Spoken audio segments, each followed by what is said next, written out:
얼마 전 고민정이가 반려동물들이 이재명이를 지지한다고 했었지요. 이에 포유류만 챙기는 고민정에게 분노한 파충류들은 3월 9일 반드시 투표장으로 기어들어가서 투표할 것이라고 밝혔답니다. 믿거나 말거나요. 박근혜 대통령이 병원에서 퇴원 후 거주하게 될 대구 달성군 육가읍 사저를 계약한 박 대통령 측이 잔금을 모두 치른 것으로 확인됐습니다. 18일 달성군 등에 따르면 박 대통령의 측근 유영하 변호사는 17일 매도인에게 잔금 20여 원을 지급하고 군의 매입금의 11%에 해당하는 취득세 납부 신고를 했습니다. 취득세는 3억여 원으로 4월 18일까지 내야 합니다. 유영하 변호사는 박 대통령을 대리해 매도인과 25억 원의 주택 매매 계약을 체결한 바 있습니다. 사저는 연면적 712.6제곱미터에 지하 1층, 지상 2층 규모로 엘리베이터가 설치된 주거용 건물과 3개 독립 부속 건축물로 되어 있습니다. 매도인은 오는 20일 아내 명의로 신축한 사저 옆 주택으로 이사하는 것으로 알려졌습니다. 유영하 변호사는 잔금을 치른 이날 사저를 방문해 건물 내부 도면을 받아갔습니다. 박 대통령은 다음 달 입주하며 대선 이후가 될 것으로 알려졌습니다. 청와대 경호처는 17일 김문호 달성군수와 만나 경호 업무를 협의했습니다. 사저에는 경호시설이 없는 상태여서 경호처는 우선 사저 앞과 뒤편 등에 경호 초소부터 설치하는 것으로 전해졌습니다. 이번 소식은 네티즌 무려 1만여 명 이상의 환하여를 클릭한 뉴스입니다. 성남중원구 보건소가 코로나 PCR 유전자 증폭 검사 대신 자가 격리를 택한 만 5세 아이와 어머니를 고발해 논란이 일고 있습니다. 18일 어머니 A씨는 조선닷컴과 통화에서 아이가 유치원에서 지난해 12월 밀접 접촉자가 되어 PCR 검사를 받으라는 통보를 받았다라며 정부 지침상 비인두 구인두 즉 호와 입 중 하나로 받을 수 있어서 구인두 입검사로 받게 해달라고 요청했는데 거절당했습니다. 그래서 PCR 검사 대신 자가격리 14일을 택했는데 보건소에서 저와 아이를 감염병법 위반으로 고발했다라고 했습니다. 진짜 기가 막혀 말이 안 나오는데요. 엄마를 고발하는 건 이해한다 손치더라도 아니 5살 어린아이가 과연 PCR에 대한 인지 능력은 있다고 생각하는 건지 보건소에 한번 묻고 싶습니다. 사회주의를 추종하는 세력들이 정권을 잡으니 대한민국이 미쳐 돌아가고 있는 듯한데요. 해당 소식에 네티즌들 역시 어차피 확진 나와도 아무 대책 없이 7일 격리하고 끝나는데 14일 자가 격리하겠다는데 왜 굳이 PCR 검사를 요구하는 걸까? 공산주의 국가야? 나라 전체가 말이 아니다. 자가 격리하겠다는데도 고발하는 건 도대체 뭐냐? 입으로 검사 가능한 선택권이 있음에도 무시하고 오히려 아이를 고발? 이런 인간 말종이 또 있을까? 정권 교체해서 상식이 있는 나라로 되돌려 놔야 한다라며 5살짜리 아기를 국가가 고발하는 나라. 정말 한 번도 경험해보지 못했던 세상이다라고 분노했습니다. 이번엔 대선 유세 소식입니다. 윤석열 후보가 경북 칠곡군 외관역 앞에서 열린 유세 현장에서 한미 훈련 반대 공동 성명을 낸 좌파 성향의 여성단체에게 여가부가 국민 열세로 지원한 것을 두고 정상적인 국가기관이냐며 자신의 여성가족부 폐지 공약을 다시 한번 확인했습니다. 직접 들어보고 가실게요. 이 여성가족부가 우리나라 많은 여성단체에 국민 세금으로 엄청난 재정 지원을 하고 있습니다. 이 여성단체들이 여가부의 재정 지원을 받는 여성단체들이 공동으로 낸 성명을 보면 한미 연합 군사훈련 반대 이런 게 있습니다. 이게 여성의 인권을 위한 단체입니까? 이거 친여 정치단체 아닙니까? 여기에다 국민의 혈세를 몰아주는 그런 국가기관이 정상적인 기관입니까? 아닙니다. 민주당 유세에서는 윤석열을 향한 막말이 쏟아졌는데요. 과연 대한민국에 진보가 있을까요? 과거에서 전혀 헤어나오지 못하고 오히려 퇴보하는 민주당 이작자의 발언은 그저 기가 막히고 안쓰러움이 느껴질 정도입니다. 직접 들어보고 가실게요. 문재인 대통령에서 그거 검찰 개혁하라고 시켜놨는데 검찰총장 되자마자 대통령병 걸려가지고 검사 검사 본연의 임무를 하지 않고 검찰 개혁하지 않고 지금 국민의힘 주랭랑 쳐가지고 대통령 되겠다고 하는데 여러분 조선시대는 왕명을 거부하면요 삼족을 멸합니다 여러분.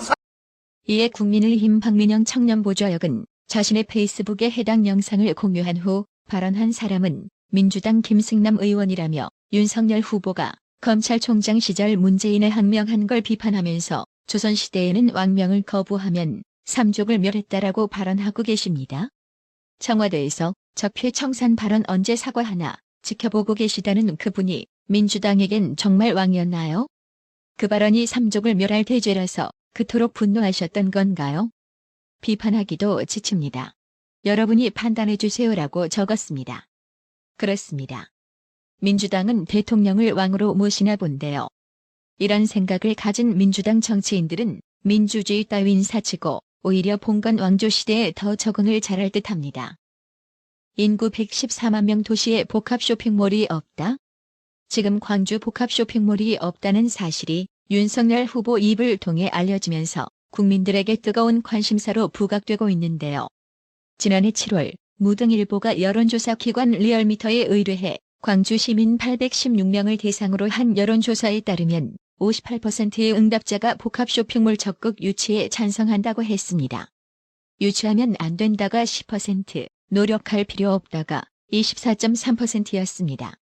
특히 응답자 중 2030 세대의 경우 30대는 77.4%가, 20대는 72.3%가 찬성했습니다. 이런 지역 민심의 요구는 무시한 채 그저 시민단체 주장이나 쳐듣고 복합 쇼핑몰 유치를 반대해온 민주당, 호남에서 역풍 쳐맞아도 별로 할 말이 없을 것 같은데요. 윤석열 후보의 대선 공약으로 광주 복합 쇼핑몰 유치 문제가 빅 이슈가 되면서 민주당의 민낯이 일순간에 드러나 광주 지역 민심이 부글부글 끓어오르고 있는 가운데 설주환 민주당 법률지원단 소속 변호사는 지난 17일 TV조선 보도본부 한라인에 출연해 윤석열 후보가 복합 쇼핑몰이라는 단초적인 제안을 하는 건 좋지만 그게 지역 발전 공약에 어울리는 것인가 그런 생각이 든다며 이건 마치 가난한 사람들에게 너 명품 시계 차면 부자 된 거야. 이건 아니지 않나? 어떻게 돈을 벌 수 있을 것인가 하는 기초적인 제안을 해줬으면 좋았을 것이라고 발언해 광주 비하 논란으로 이어졌는데요. 양준우 국민의힘 대변인은 18일 페이스북에 어이가 없다. 대체 이게 가스라이팅이 아니고 뭐냐며 편의, 문화시설 좀 들어왔으면 좋겠다는 시민의 소박한 소망을 가난한 사람 운운하며 뜯어말리는 이유가 대체 무엇이냐며 언제까지 호남이 민주당 지역토들만의 작고 소중한 표밭이어야 하나. 과거를 반성해야 할 일인데 이걸 광주 시민 비하로 봤다니 이젠 할 말이 없다고 일침을 가했습니다. 참고로 가스라이팅이란 뜻은 자신의 이익을 위해 타인을 통제하고 그의 마음을 조종함으로써 판단력과 현실감을 상실하게 만드는 현상을 의미합니다. 설주환 변호사의 발언은 온라인 커뮤니티에서도 화제가 됐습니다. 네티즌들은 가난한 광주라고 또 세뇌하는 거냐, 광주 사람들을 거지 취급한다. 복합 쇼핑몰이 2022년에 부르주아만 누리는 혜택이냐? 민주당이 호남을 어떻게 생각하는지 잘 봤다. 시계라도 사주고 말아라 등 부정적인 반응을 보였습니다. 이렇게 민주당 스스로 자폭 발언이나 하더니 이재명이의 지지율이 정체되는 거겠지요? 그래서 지지율 추이를 살펴봤습니다. 한국갤럽 조사 결과 지난주 석 달 만에 역전에 성공한 윤석열 후보 지지율이 급등해 이재명이와의 격차를 오차 범위 밖으로 크게 벌린 것으로 나타났습니다. 18일 한국갤럽에 따르면 15일에서 17일 사흘간 전국 성인 1,007명을 대상으로 대선 후보 지지율을 조사한 결과 윤석열 41%, 이재명 34%, 안철수 11%, 심상정 4%, 그 외 인물 1%로 나타났습니다. 10%는 의견을 유보했습니다. 윤석열은 전주보다 4%포인트 급등한 반면 이재명은 2%포인트 하락하면서 지지율 격차가 오차 범위 밖인 7%포인트로 벌어졌습니다. 안철수도 전주보다 2%포인트 추가 하락했습니다. 윤석열 지지율 41%는 지난 11월 국민의힘 대선 후보로 선출된 직후 기록했던 최고치 42%에 육박하는 수치입니다. 앞서 발표된 리서치뷰 여론조사에서도 비슷한 추세였는데요. 리서치뷰 조사 결과에서는 윤석열 후보가 격차가 좁혀지기는 했으나 이재명이를 오차 범위 밖에서 NBS 조사와 마찬가지로 9%포인트 앞서는 것으로 나타났습니다. 18일 여론조사 업체 리서치뷰에 따르면 15일에서 17일 사흘간 전국 성인 1,000명을 대상으로 대선 후보 지지도를 조사한 결과 윤석열 48%, 이재명 39%였습니다.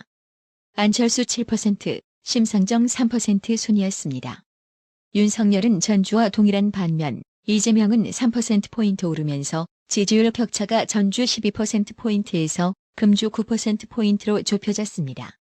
안철수는 1%포인트 하락하면서 지난해 12월 8% 이후 가장 낮은 수치를 기록했습니다. 리틀 이재명이라고 불리우는 이현욱 경기주택공사 사장, 경기도 세금으로 이재명 옆집에 전세를 얻어 합숙소로 사용하던 사실이 알려지자 이현욱은 옆집에 이재명이 사는 줄 전혀 몰랐다라고 했는데요. 아니, 이재명이 살던 층의 61평 대형 아파트는 딱 2집밖에 없다는데 이재명 바로 옆에 세금으로 9억짜리 전세를 얻으면서 이재명이 사는 줄은 진짜 몰랐다라고 하면 어느 국민이 믿을까요? 얼마나 이 나라 국민을 개돼지로 봤으면 저런 택도 없는 변명을 할까요?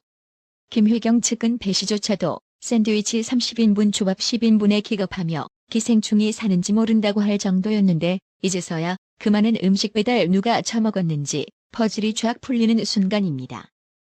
이원욱 경기도 주택사장이 옆집에 이재명이가 사는 줄 몰랐다라고 부인하는 것을 두고 원희룡 정책본부장은 자신의 페이스북을 통해 네이버 블로그 사진작가 최정호의 사진과 여행 게시물 중 밥을 지어요 저자 김회경 사인회에서 이원욱이 김회경에게 사인을 받으러 왔다고 소개한 사진을 공유한 후 김회경 씨와 이원욱 경기주택공사 사장 다정한 인증샷이라며 밥을 지어요는 아는데 옆집 사는 건 몰랐다고요? 라고 비꼬았습니다. 여기에 더해 이원욱 경기도 주택사장이 얻은 전세 용도 논란도 불거졌는데요. 김계현 국민의힘 원내대표는 18일 당회의에서 2021년 3월 합숙소 용도에 대한 허위문서를 꾸몄다는 취지의 직장인 익명 커뮤니티 블라인드 글이 올라왔고 다음 달엔 내부 감사 요청 글이 또 같은 해 8월엔 공사 사장이 이재명 대선 공약을 만들도록 직원에게 지시했다는 글도 올라왔다고 했습니다. 이어 이들이 그림자 대선 조직으로 은밀하게 대선 준비를 했고 김회경 씨는 경기도민 혈세로 뒷바라지한 게 아닌가 하는 의구심이 든다. 국민은 이재명이의 옆집 2402호의 진실을 알고 싶어 한다고 밝혔습니다. 나라의 TV는 구독료 후원으로만 운영 유지되고 있으니 구독자님들의 따뜻한 정성이 필요합니다. 항상 뉴스 전달 방식에 노력하는 나라의 TV가 되겠습니다. 구독 그리고 알람 설정, 뉴스 영상 내용이 좋았다면 좋아요를 클릭해주세요.